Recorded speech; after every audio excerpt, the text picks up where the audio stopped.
Michigan Out of Doors Online is brought to you in part by Red Wing Shoes, located in the shops at Centerpoint in Grand Rapids at the corner of 28th Street and the Beltline. The store has everything you need for the worksite or the woods. Stop in or check them out online at redwingshoes.com. Hey everyone, welcome to Michigan Out of Doors. I'm Jenny Olson-Silik, and we've got a great show lined up for you this week. We're into our third week of archery season here in Michigan, and we're going to share with you kind of an update on how we've been doing so far out in the woods. Jordan had a close call out there. We've got some exciting footage to share with you. You won't want to miss that. And Jimmy's been working on some other fun for us this week too. Well, that's right, Jenny. We do have a few more things on this week's show. I'm going to actually introduce you to two sportsmen who are going above and beyond about getting new people into the out of doors. And if more of us did what they're doing, well, we might just save hunting and fishing here in the great state of Michigan. We're also going to have some outdoor products on this week's show that might make your time in the outdoors a little bit better. Thanks so much for watching Michigan Out of Doors this week. You stay tuned. I'm Jimmy Gretzinger. It's time for Michigan Out of Doors. From the first spring rains to the soft summer breeze, dancing on the pine forest floor, the autumn colors catch your eyes. Here come the crystal winter skies. It's Michigan out of doors. What a beautiful day in the woods. Someday our children all will see this is their finest legacy, the wonder and the love of Michigan. As the wind comes whispering through the trees, the sweet smell of nature's in the air. From the Great Lakes to the quiet stream, shining like a sportsman's dream, it's a love of Michigan we all share. Michigan Out of Doors is presented by Country Smokehouse, a sportsman's meat processor and Michigan destination since 1988. Offers a variety of homemade smoked meats and Michigan-made products in-store and online. The Country Smokehouse features an outdoor barbecue and bar. Details at countrysmokehouse.com. By Discount Door Company, featuring residential and commercial garage doors, door styles, and build-your-own design tool available at discountdoorgr.com. Discount Door Company, serving West Michigan and the Grand Rapids area for over 25 years. By HEMISPHERE Design Works, a Muskegon manufacturer of sportsman's outdoor products for over 30 years, featuring the Terrain line of hard-sided hunting blinds designed for quick setup and removal with quiet operation. For more information and other products, hemispheredesignworks.com. Soaking in the rich tradition of Michigan hunting for over 30 years, Vanguard is proud to sponsor our friends at Michigan Out of Doors TV.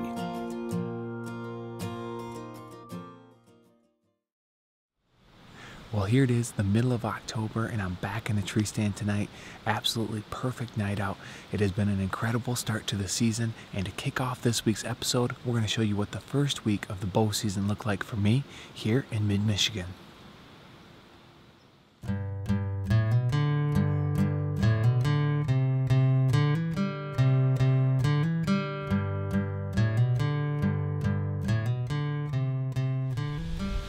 Well, it's opening night of the 2018 bow season. I've been really excited to sit this stand. I've got a bunch of great pictures of one buck in particular, but a couple of nice bucks. The buck I'm kind of after is a heavy-horned 8-point. I got both of his sheds from last year, and he has been all over this bean field. It's rainy, windy. We'll see what happens.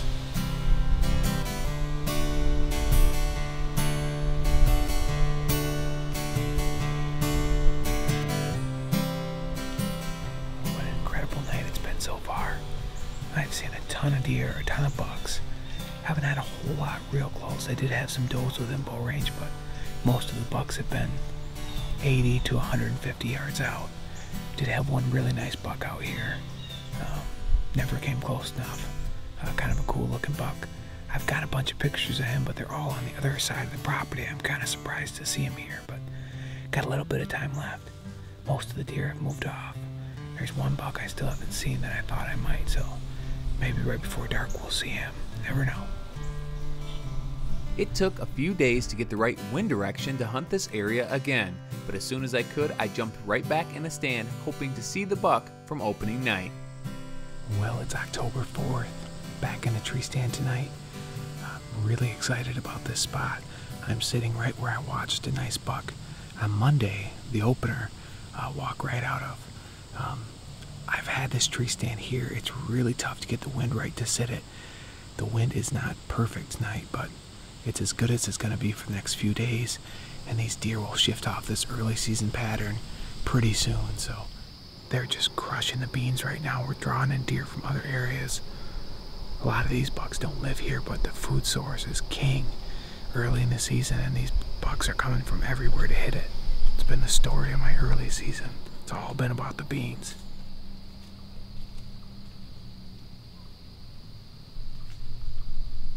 After a couple of hours, I had the buck that I was hoping to see step out at 15 yards. Now I just had to get the camera on him and prepare to take the shot.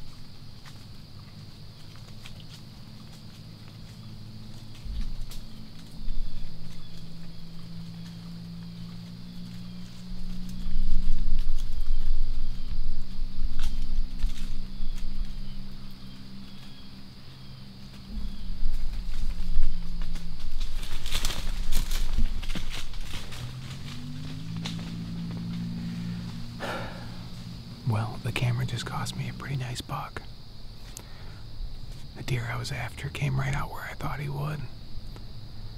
Was completely calm. I could shoot him where he walked out, but I couldn't get very good footage. So I waited, tried to let him get further out so I could get on him with the camera. Probably should have shot him right where I could, but I was hoping to get a little bit better footage. And I don't know if he winded me or the doe he was with. Somebody winded me and took off. And that'll be the last time he probably ever walks by this tree. After reviewing the footage, I realized I had more and better footage than I originally had thought in the heat of the moment, and probably should have taken the shot a little bit sooner. Unfortunately, that's just how it goes sometimes when you're filming yourself, and there's absolutely nothing you can do about it afterwards. So, the next night, I loaded up the camera gear and headed back out to the stand. Well, it's October 5th. I'm back in the tree stand that I actually hunted on opening night. Saw a nice buck from this stand, moved to the other side of the bean field, and last night hunted there and saw the same nice buck again. Could have killed him pretty easy, but was trying to get a little more footage of him. Of course, I went to adjust the camera, getting ready to draw back, and the wind swirled, and he smelled me and took off. So, pretty bummed out about that, but back at it tonight. I doubt we'll see him in this bean field, but there was another nice buck using this. Actually, the buck I started hunting this bean field for, so I'm hoping maybe to see him. It's cool, damp. Another night with east wind. This has to be one of the more peculiar opening weeks of bow season I can remember here in Michigan. Ton of east wind, ton of rain, below average temperatures, except for the one day that was 80 degrees. So I'm pretty sure we'll see some deer tonight. Like I said, I doubt we'll see that big buck I saw last night, but either way, thankful for another day in the tree and a great way to start the weekend, so we'll see if we get lucky.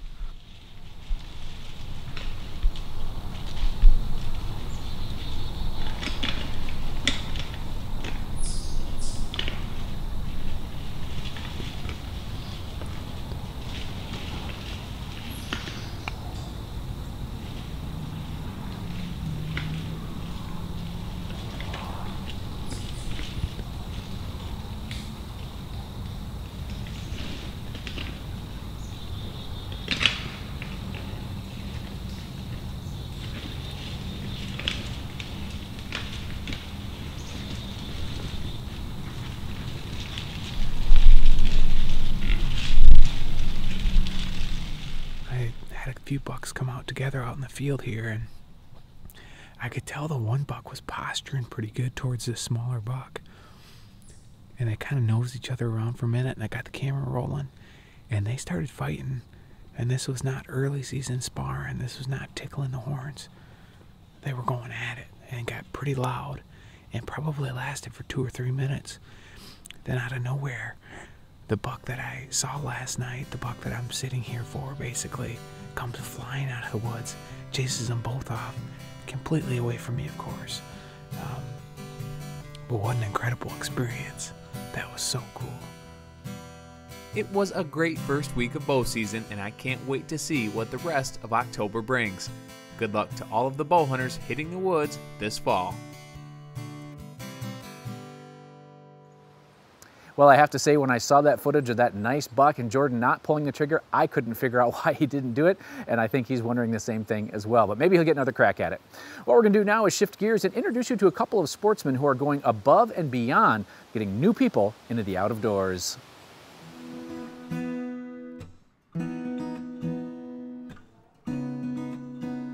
So we're in Heritage Park in Farmington Hills, and today we're talking about Riley Archery Range, which is a range we built here in 2015. We've got a lot of people coming through. We've had over 16,000 people come to this range in the 25 months we've been open. We're open March through November, closed in the winter.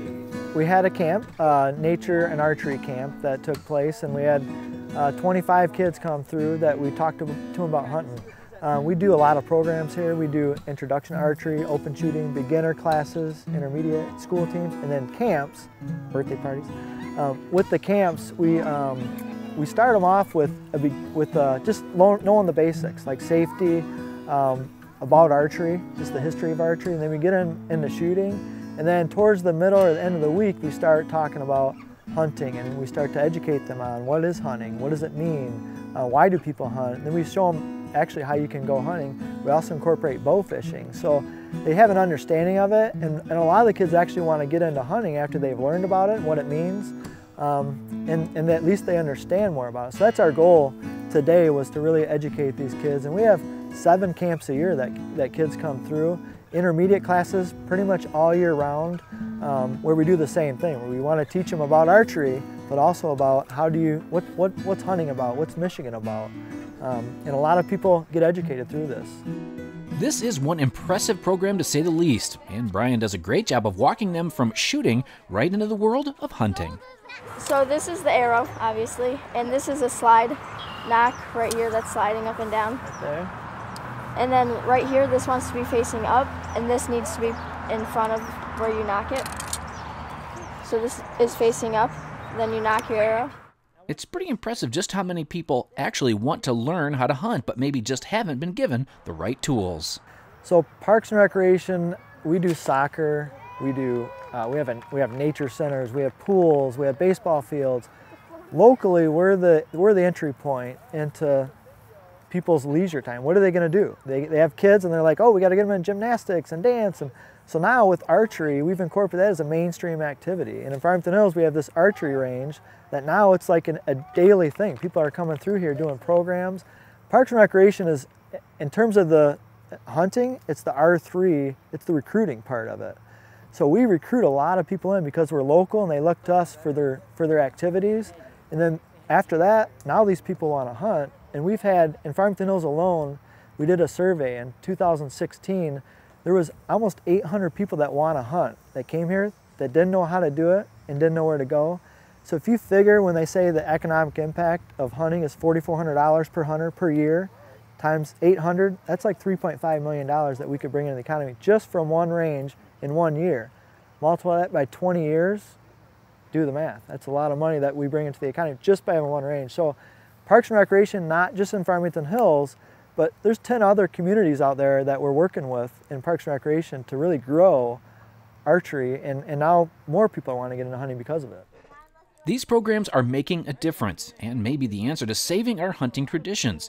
Nick DeCreasy is taking it one step further, putting his money where his mouth is, and making a place for folks to actually go hunting and fishing.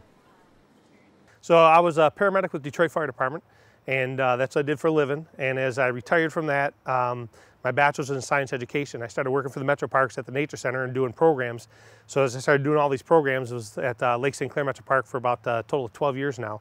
And doing all these school groups and stuff. And it was great doing these programs, but I felt like, God, you know, I'm watching hunting numbers drop, and kids are all plugged into their computers and their iPhones and not getting outdoors. And so that was a little troubling to me. And so with 5 kids of my own and all my kids, I got 3 daughters and 2 sons. They're all avid hunters and fishermen and ice hockey players and all that stuff. And so my idea was my last daughter just got a full scholarship to go to Nazareth to play ice hockey. So it was like, I want to make that next move. I can save all my money, and when I die, give it to my kids, but what does that really do? So my thought was, I need to take this money and to make a difference. And so what I thought to make a difference was One of the biggest problems with hunting that I see is the access to land. Yes, we have lots of state land, but there's a lot of stuff going on and lots of people in different parks. State land's great, but I think when you have property and land, it makes a big difference getting people out. So we started to then started looking for properties. I was looking for 100 acres or more, and my thought was to try to figure out how to get these kids up to this property with adults and mentor them and start doing these programs. So we started looking, and we ended up found a real nice place in Gladwin, just under 150 acres.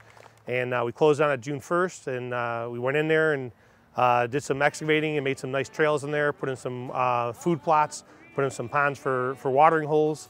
And so in the course of 1 year, we've already done 4 different programs out there. We've taken kids with an adult out there and mentored them in hunting and fishing and programs like that. So after a couple of days of classes, the troops worked down the road to Chuck Connell's place to try their hand at pheasant hunting. Now, almost all of them for the very first time, with a little help from a great program that the DNR has started to help these kinds of events out. So the Outdoor Skills Academy is a program that is designed to get people with rather a 1-day or a 2-day program to learn how to hunt, fish, or shoot. And we have a variety of different programs from pheasant hunting, bear hunting, all the way through steelhead and ice fishing. So we have many different classes coming up, including our pheasant hunt again in December 1st and our hard water school this winter. So Nick and I have been friends for a very long time, and he ran a non-for-profit that brought young kids up to northern Michigan.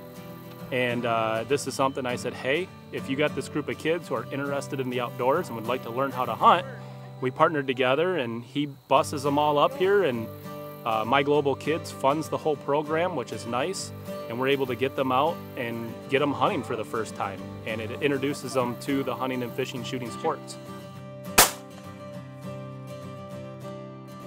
I have to say, both of these birds were about a quarter-mile retrieve. Funny what a good dog can do for you. The smiles, well, they told the story of the day. Yes, look at that, Morgan! Good job, bud. That's What are you thinking, lady? I can't believe I got that shot. But I missed it. Nice job. Well, you got it just good enough. You got this, girl. Come on. Look at that. Here, give me your gun. Give me 5. Sweet. Nice job. All right, I'm going to try to push the birds that way, okay?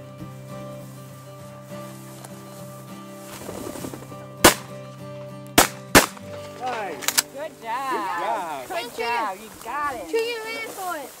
Good job. Good job, Kenzie. Good job, babe. Good job. Sweet. Good job, kiddo. Is that fun? There we go. That was awesome, kiddo. Good job. Look at that. Dad and daughter. It's pretty awesome. Watch these kids come out and get that shot of that bird their first time, and just see the smile on their faces and seeing it all come together. It makes it all worthwhile. It really does. That's awesome. Now, have you taken a group out here before then, or is this the first time actually taking them out? No, so before we bought the property and built the cabins, we kind of knew what we were doing, so we kind of met up with Ed over at the Hunt and Fish Center in Cadillac, and we actually spent the night there. So everybody brought sleeping bags, spent the night, we slept in there, and you know, we did the upland bird clinic there, and then the next day we drove over to here and hunted. Okay. So we kind of had the blueprint, we just needed the property and then build the cabins and the classroom and all the stuff there. So once we got it all in place, now it's going to start rolling and start getting these kids out here and giving these kids the opportunity to see what's about. And adults, we got quite a few adults on the trip too. They never hunted this the first time, so the gateway of that introductory to archery stuff in all the community centers, and then making that connection, and that's how we're gonna stop the numbers dropping of hunting, is getting new people out here and giving those opportunities. Once they get a taste of this, I think they're hooked. Well, thank you so much for all that you do. Thanks for everything you do also. If our great state had more guys like Brian and Nick, well, I tell you, we could save hunting and fishing here in Michigan. I hope this story inspires you, as it has me, to make more of an effort to get new folks into the outdoors, to make a difference and be part of the solution in saving what we love so much here in Michigan's Out of Doors. Well, I can't say it enough. Both Brian and Nick are going above and beyond about getting new people into the outdoors, putting their money where their mouth is. I tell you what, an impressive program. And if you'd like to learn more about them, we'll have their contact information in the credits of the show. What we're going to do now is take a look at some outdoor products that just might make your time in the field a little bit more productive. Hi, I'm Doug Roberts from Conquest Scents, and I want to introduce to you a new product we're coming out with in 2019. It's called the Scrape Maker. The Scrape Maker is a tool that makes a mock scrape or reactivates an active scrape authentically like a buck would. Let me take you through the 4 parts of a scrape maker. The prongs act as the hooves of a buck when he wants to dig through the dirt. You have a serrated edge here, which as you rake through the tree, it creates a licking branch. It breaks it down and it gets it to hang like a buck would without touching it. You then have an oversized hoof. That leaves the footprint in the middle of the scrape once it is done, and it shows the deer the direction that the buck would go. It's oversized, so it's very easy to see. It's very easy to imprint into the ground. The last thing, if you look, there's a really sharp edge, smooth edge here, and this is for making rubs on trees around the scrape. So you make visual markings for deer further away that they see those, they come over, investigate, and find your mock scrape. We have a trail coming through here. We know the deer use it. We've got an overhanging branch so we can create a licking branch. But I'm going to make the mock scrape, and I'm going to actually tear the dirt up with the prongs, and I'm going to throw the dirt all different directions, just like a buck would.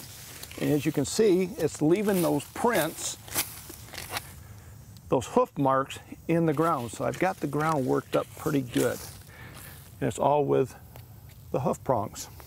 So we now have our scrape underneath us. Now I want to take the serrated edge and I want to just kind of break up, and I just kind of rake at it a little bit. I'm not touching it. That's what's so nice about this. I can do it. Okay, so we've kind of got it broke up. It's still hanging there. Now, the last thing for the scrape that we do with this, I put a hoof print right in the middle. There's 2 scents that I like to use in scrapes, mock scrapes, or even active scrapes that you want to refreshen and take over. You're controlling, you're becoming a buck and taking that scrape over. One is Evercomb. Evercomb is very simple. I just simply put it on the licking branch. So all I'm going to do, and it doesn't look like you're doing much, but again, I'm not touching it. I'm just putting some deer smells. Just some deer smells on that branch, and that's all I have to do, okay? When I'm hunting, normally I'll wear rubber gloves. This is just for demonstration, but we have that. The other one I do is rutting buck and a stick. Very simple. I'm going to take this and I'm going to actually just fleck off pieces into the scrape. Okay, this is real urine in a wax formula from bucks in rut. So what I've done by putting the scent in there, it's a new buck in the area. He's in rut. He's trying to take this territory over. So the dominant buck in this area is going to come to this scrape, get aggressive. It's a competition to take this area over. Well, I'm hunting right here. So hopefully I can harvest that dominant buck in the area.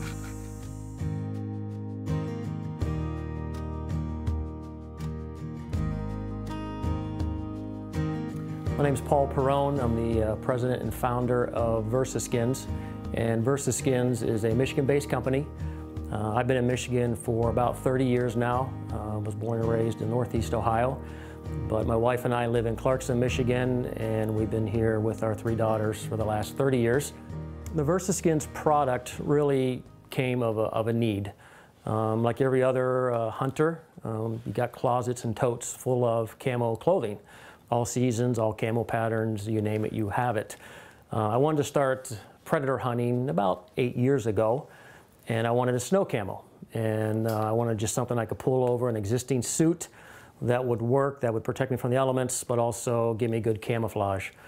The problem with that is it did not exist in the market. The things that were offered were blousy, they were cheaper, and you really couldn't access pockets, and it just didn't work well with what we had.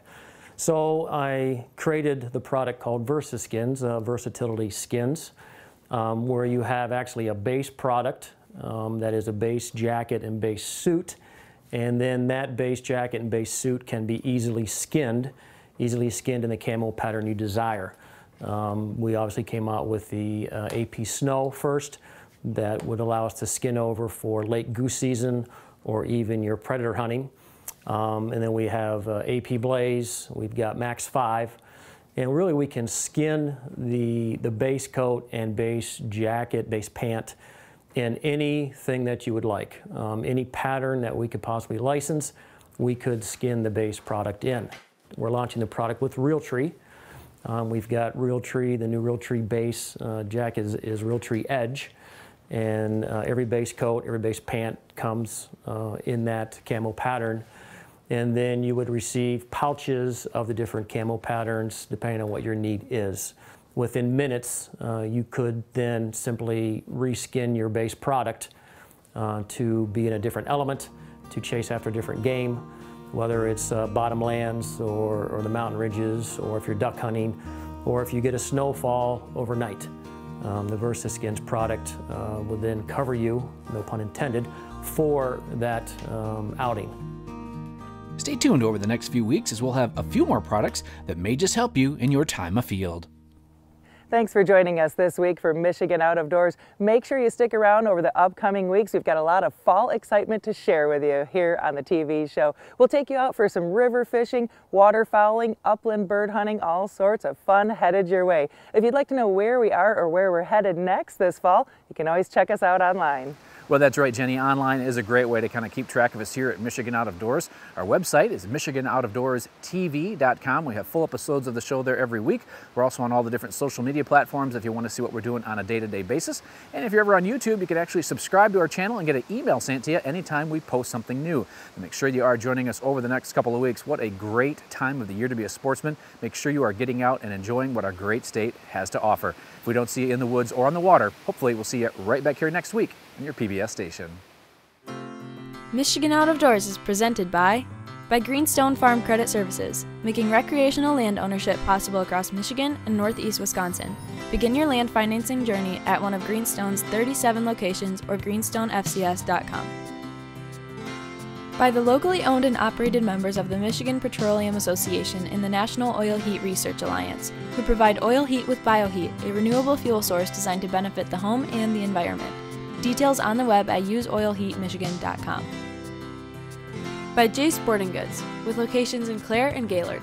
Jay's has been serving the Michigan outdoor enthusiast since 1971, with a wide variety of outdoor products. The gear, the knowledge, the tradition of Jay's. On the web at jaysportinggoods.com.